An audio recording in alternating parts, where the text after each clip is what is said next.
Hello everyone. కొన్ని కాంబినేషన్లు ఎవరు expect కూడా చేయరు, అసలు కాంబినేషన్ సెట్ అవుతాయి. అసలు కాంబినేషనే బాలయ్య బాబు, హరీష్ శంకర్. నేను కూడా షాక్ అయినా, బట్ ఖచ్చితంగా వీళ్ళిద్దరి కాంబినేషన్లో మూవీ అయితే స్టోరీ డిస్కషన్ నడుస్తుంది. ప్రొడ్యూసర్ కూడా ఆల్రెడీ సితార్ ఎంటర్టైన్మెంట్స్ రెడీ ఉందన్న కాడికైతే డిస్కషన్ నడుస్తుంది. అది ఎంతవరకు నిజమన్నది మనకు తెలియదు. బట్ ఏదైతే సోషల్ మీడియాలో ప్రజెంట్ ఏదైతే బాగా ట్రెండ్ అవుతుందో, హరీష్ శంకర్ ఖచ్చితంగా మాకు మంచి స్టోరీ బాలయ్య బాబు కోసమే రాసుకుంటూ బాలయ్య బాబు క్యారెక్టర్ని హైలైట్ చేసుకుంటా, బాలయ్య బాబు ఫ్యాన్స్కి ఏదైతే కావాలనో, ఏం చెప్తే బాలయ్య బాబు ఫ్యాన్స్ చింపుకుంటారో అది మాత్రమే అలా డిజైన్ చేసి ఖచ్చితంగా బాలయ్య బాబుకి హిట్ ఇచ్చిన డైరెక్టర్ ఎంతమంది అవుతున్నారో అందులోనే హరీష్ శంకర్ పేరు కూడా ఖచ్చితంగా రాసుకోవాలన్న ఒక కాన్సెప్ట్తో అనేది మాత్రం హరీష్ శంకర్ మాకు మంచి సాలిడ్ మాస్ స్టోరీ అయితే రాసుకుండు. ఆ స్టోరీ కూడా బాలయ్య బాబుకి నచ్చింది. బాలయ్య బాబు గారు యాక్సెప్ట్ చేసిరు. చిన్న చిన్న చేంజెస్ ఉంటే డెవలప్ చేయమని చెప్పారు. ఆ చిన్న చిన్న చేంజెస్ కూడా డెవలప్ అయిపోయినాయి. నెక్స్ట్ ఇప్పుడు ఏదైతే గోపీచంద్ మల్లితోనితో మూవీ ఉందో, మూవీ అయిపోగానే నెక్స్ట్ ఈ మూవీ అయినా లేకపోతే బాలయ్య బాబు గారికి అయితే లైన్లో చాలా సినిమాలు ఉన్నాయి. దగ్గర దగ్గర 5 సినిమాలు అయితే ఉన్నాయి బాలయ్య బాబుకి. ఏది ముంగట వెనకన్నది అయితే క్లారిటీ లేదు. బట్ హరీష్ శంకర్తో అయితే మాత్రం ఖచ్చితంగా హరీష్ అన్నతో మూవీ 100%.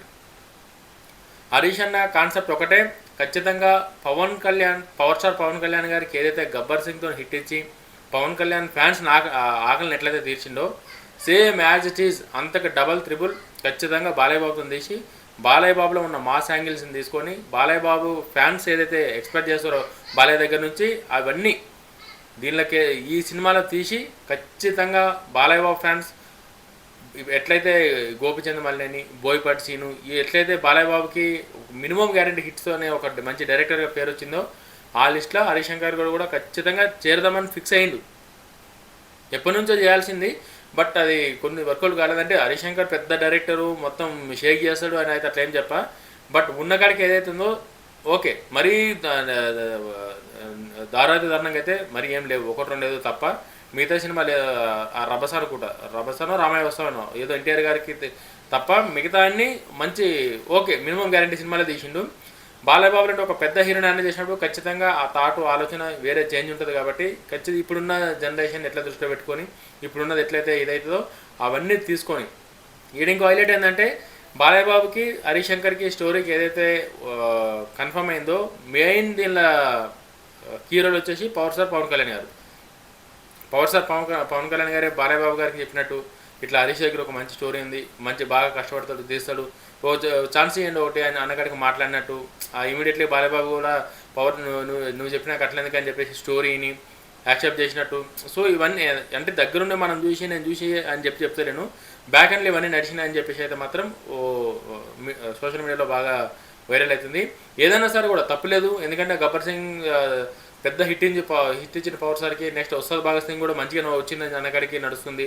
సో ఆ డైరెక్టర్ పనితనం పవన్ కళ్యాణ్ గారికి తెలుసు కాబట్టి బాలయ్య బాబు లాంటి ఒక యాక్షన్ హీరోకి మేబీ ఆయన వర్కింగ్ స్టైల్ బాలయ్య బాబుని చూపించే విధానం నచ్చుతుంది, సెట్ అవుతుంది అని చెప్పేసి పవన్ కళ్యాణ్ గారు సజెస్ట్ చేసిరేమో. ఏదైనా సరే కూడా దాంట్లో తప్పేం లేదు, మంచి కాంబినేషన్ అని చెప్పేసి నేను అనుకుంటాను. ఎందుకంటే హరీష్ శంకర్లో మంచి ఓ డిఫరెంట్ పవర్ ఉంటుంది. అది ఒక్కోసారి టైం బ్యాడ్ అయినప్పుడు ఏ డైరెక్టర్ అయినా సరే కూడా ఏం చేయలేము. బట్ ఈసారి మాత్రం ఖచ్చితంగా బాలయ్య బాబుతో తీసే సినిమా మాత్రం సూపర్ డూపర్ హిట్ పక్క. ఆ స్టోరీ కావచ్చు, బాలయ్య బాబు స్క్రీన్ ప్రెజెన్స్ కావచ్చు, ఇంకా డిఫరెంట్ అనమాట. ఇంకా బాలయ్య బాబు ఫ్యాన్స్ అయితే ఆ డైలాగులు అయితే ఇంకా మనకు తెలుసు హరీష్ శంకర్ డైలాగ్ ఎట్లుంటాయి. డైలాగులలో హరీష్ శంకర్కి బెస్ట్ డైలాగ్ ఉంటాయి. నువ్వు మీరు ప్రీవియస్లో ఏ సినిమా చూసినా సరే కూడా డైలాగ్ విషయంలో మాత్రం హరీష్ శంకర్ కాంప్రమైజ్ కాడు.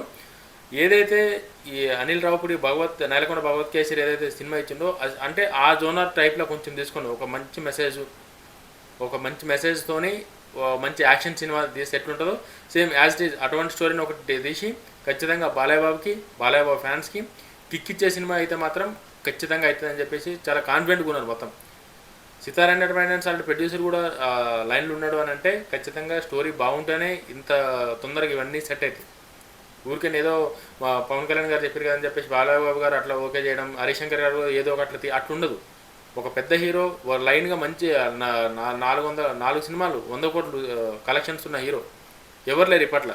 మన సీనియర్ హీరోలు ఎవరు లేరు, ఓన్లీ బాలయ్య బాబు ఉన్నాడు. అసెంట్ హీరోని పెట్టుకొని ఎసెంట్ స్టోరీ తీయాలి, ఎట్లా తీయాలని చెప్పి చాలా ఉంటాయి. బట్ వాటన్నింటి ఎక్స్పెక్టేషన్స్ అన్నీ రీచ్ అయ్యే సినిమానే ఆ స్టోరీనే ఫైనల్ చేసారు. ఫైనల్గా ఖచ్చితంగా వీళ్ళిద్దరి కాంబినేషన్ కనుక ఇప్పుడు ఏదైతే సోషల్ మీడియాలో కావచ్చు ఇప్పుడు నేను చెప్తూ ఒకవేళ నిజమైతే మాత్రం 100% అవుతుంది. ఇది ఒకరోజు అక్కడిక్కడ. ఎందుకంటే బాలయ్య బాబు చాలా బిజీ ఉన్నాడు, చాలా బిజీ షెడ్యూల్ ఉన్నాయి, బిజీ మూవీస్ ఉన్నాయి. ఆ డేట్స్ తెలిసిందే. బాలయ్య బాబు గారి నెక్స్ట్ లిస్ట్ ఎంత ఉందో. కొరటాల శివ గారు ఉన్నారు, హరిశంకర్ ఉన్నారు, నెక్స్ట్ ఇప్పుడు గోపీచంద్ మల్లి అనే సినిమా స్టార్ట్ అవుతుంది, ఇంకా కూడా 2-3 ప్రాజెక్టులు ఏవో ఉన్నాయి. చాలా బిజీగా ఉంది కాబట్టి ఏది ఫస్ట్ ఏదన్నా మనం చెప్పలేం. బట్ ఈ కాంబినేషన్ మాత్రం పక్కు ఉంటుంది, మీరు రాసి పెట్టుకోండి, పక్కు ఉంటుంది. ఎందుకంటే బాలయ్య బాబుతోని లాస్ట్ టైం ఏదో ఆడియో ఫంక్షన్ కూడా హరీష్ అని క్లియర్గా చెప్పేసింది డైరెక్ట్. బాలయ్య బాబు గారు కనుక ఓకే అంటే ఓ మంచి స్టోరీ ఉంది, ఖచ్చితంగా బాలయ్య బాబుతో చేస్తా అని చెప్పి సేమ్ దానికి తగ్గట్టు ఈ సిచ్యువేషన్స్ అన్ని రావడం, పవర్ స్టార్ పవన్ కళ్యాణ్ గారితో వీళ్ళ ఇద్దరి మధ్య ఉండడం, ఖచ్చితంగా సినిమా సెట్టే. అది ఎప్పుడు వస్తుంది, ఎట్లా వస్తుంది, ఏ టైంకి వస్తుంది అయితే మాత్రం ఇప్పుడు కన్ఫర్మ్ చేయలేం. నెక్స్ట్ ఏదైతే అఫీషియల్గా అప్డేట్ వస్తుందో అప్పుడే మనకు చెప్పడానికి వస్తుంది. బట్ బ్యాక్ ఎండ్లో మాత్రం ఈ స్టోరీ వీళ్ళిద్దరి కాంబినేషన్ మాత్రం చాలా పెద్దగానే ఫైనల్ అవుతుంది. అది కాంప్రమైజ్ కానీ ఏం లేదు. ఖచ్చితంగా హరీష్ అన్న డైలాగులు స్టోరీ అన్నీ ముందే రాసి పెట్టుకుందని చెప్పేసి అయితే నడుస్తుంది. దాకా అది ఎంత దాకా నిజమో ఎంత దాకా అవుతుందో మనకు తెలియదు. బట్ వచ్చినప్పుడు మాత్రం సాలిడ్గా అయితే వస్తుంది, ఎవరిని డిసప్పాయింట్ చేయదు. బాలయ్య బాబు లుక్ దగ్గరికి ఎన్ని చెప్తున్నా కదా, బాలయ్య బాబు లుక్ దగ్గరికి ఎన్ని ప్రతి ఒక్కటి బాలయ్య బాబు ఫ్యాన్స్ చింపుకునేటట్టు ఉంటుంది వీళ్ళ కాంబినేషన్లో. ఖచ్చితంగా చూద్దాం ఎప్పుడు అఫీషియల్గా ఎప్పుడు వస్తుందో. మేబీ తొందరగానే రావచ్చు, నెక్స్ట్ ప్రాజెక్ట్స్ ఎక్కువ ఉన్నాయి కాబట్టి ఏది ముందు ఏది ఆ డేట్స్ ఆ ప్రొడ్యూసర్స్ ఉంటాయి కదా, మొత్తం వాళ్ళ డిస్కషన్స్ వాళ్ళకు ఉంటాయి కాబట్టి వాళ్ళ ప్లానింగ్స్ వాళ్ళకు ఉంటాయి. ఖచ్చితంగా అఫీషియల్గా వస్తుంది. వచ్చినంత వరకు మనం వెయిట్ చేద్దాం. ఎప్పుడు వచ్చినా సరే కూడా ఎవరు బాలయ్య బాబు ఫ్యాన్స్ అయితే మాత్రం డిసప్పాయింట్ అయ్యే ఛాన్సే లేదు. హరీష్ అన్న ఈసారి ఒక కొత్త హరీష్ అన్నని చూస్తారు, కొత్త బాలయ్య బాబుని చూస్తారు పక్క. ఎందుకంటే బాలయ్య బాబు అలాంటి ఫ్లెక్సిబుల్ హీరో దొరికినప్పుడు డైరెక్టర్లో ఉన్న పనితనం బయటకు వస్తుంది, హీరోలో ఉన్న ఎలివేషన్స్ కూడా బయటకు వస్తాయి. చాలాసార్లు కొత్త కాంబినేషన్లో మన అందరం చూసినాం చాలా సినిమాలు. సేమ్ వీళ్ళ కాంబినేషన్ కూడా ఖచ్చితంగా అది రిపీట్ అవుతుంది. అది మీరు చూడు. ఖచ్చితంగా హరీష్ అన్న మాత్రం డిసప్పాయింట్ చేయడు. ఈసారి ఒక కొత్త బాలయ్య బాబుని అయితే చూపిస్తాడు. హరీష్ అన్న కూడా ఒక కొత్త ట్యాగ్ లైన్ కూడా పెట్టుకుంటే సినిమాకి. నేనైతే వెయిట్ చేస్తున్నా ఎప్పుడన్నా అఫీషియల్గా వస్తుందని చెప్పి. నాకైతే ఎగ్జైటింగ్ ఉంది. పవర్ స్టార్ని ఎట్లయితే ఒక పవర్ స్టార్గా గబ్బర్ సింగ్ కావచ్చు, ఇప్పుడు వస్తుంది భగత్ సింగ్ కావచ్చు, ఏదైతే ఉందో దాన్ని ఎట్లయితే చూపించిండో సేమ్ బాలయ్యను కూడా అదే రేంజ్లో బాలయ్య బాబుని కూడా ఆ హీరోయిజం ఎలివేట్ చేసి ఆ డైలాగులు ఆ మేనరిజం ఇవన్నీ ఖచ్చితంగా ఉంటాయి. నేనైతే వెయిట్ చేస్తున్నా. మీకు వీడియో కానీ నచ్చితే లైక్ చేయండి, ఛానల్ సబ్స్క్రైబ్ చేసుకొని. జై హింద్.